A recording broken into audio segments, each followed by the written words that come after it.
kerelaan memberi, menerima, melakukan dan bertindak semata-mata hanya karena Allah Subhanahu wa Ta'ala. Itulah yang disebut dengan ikhlas. Ikhlas itu ada di hatimu, menyatu dengan niatmu. Hanya engkau dan Tuhan yang tahu. Aku pun tak tahu. Tidak akan terwujud keikhlasanmu tanpa niat yang lurus, tulus karena Allah Subhanahu wa Ta'ala. Jadikan seluruh kehidupan hanya untuk Allah. Langkahmu akan ringan bila tidak ingin dilihat ataupun diketahui kebaikanmu. Taat tanpa beban bila tak ingin dipuji. Kebaikanmu jujur dengan hati bila tak ingin dibalas budi. Pemberianmu akan berbuah pahala tanpa berharap terima kasih. Lupakanlah sekecil apapun kebaikanmu, tanpa berharap mereka juga berbaik kepadamu. Berikan tanpa berharap. Lakukan kebaikan demi kebaikan saja, dan terima dengan ikhlas. Sesimpel itu. Orang yang mengatakan bahwa untuk ikhlas itu susah, sebenarnya tanpa sadar mengatakan tidak mau ikhlas. Ikhlas itu butuh keberanian untuk berpikir berbeda, bahkan bisa berlawanan arus dengan kebanyakan orang. Dibutuhkan keberanian untuk berpikir merdeka, sehingga melahirkan gagasan, petunjuk, dan ilham.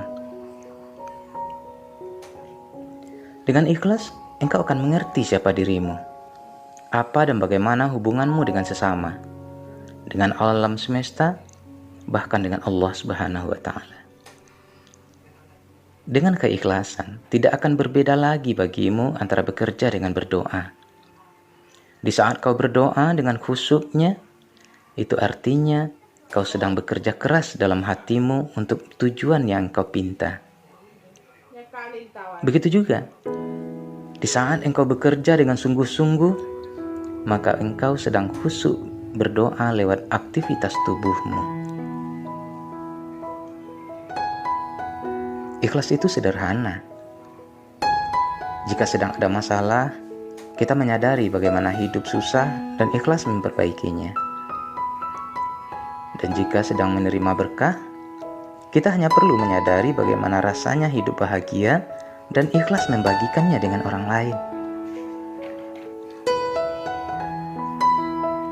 Namun, ikhlas sering dianggap sikap yang lemah oleh sebagian orang, karena di dalamnya tertanam sifat sabar dan syukur.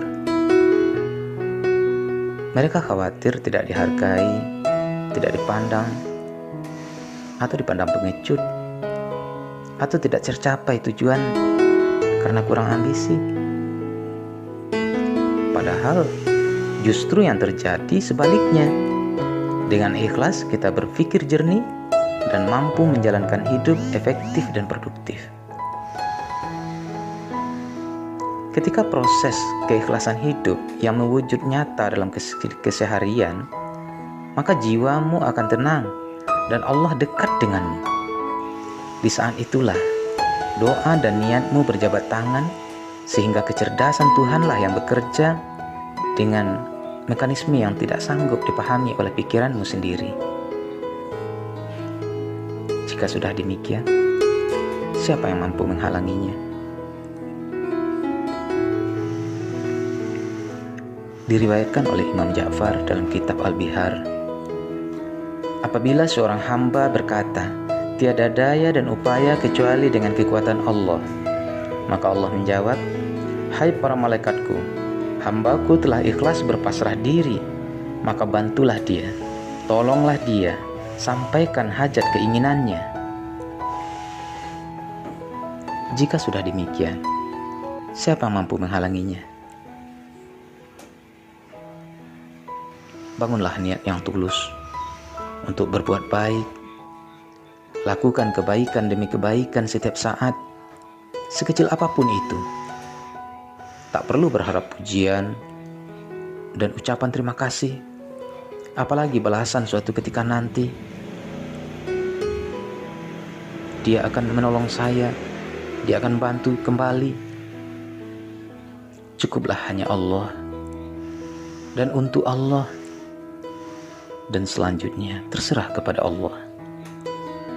Insya Allah.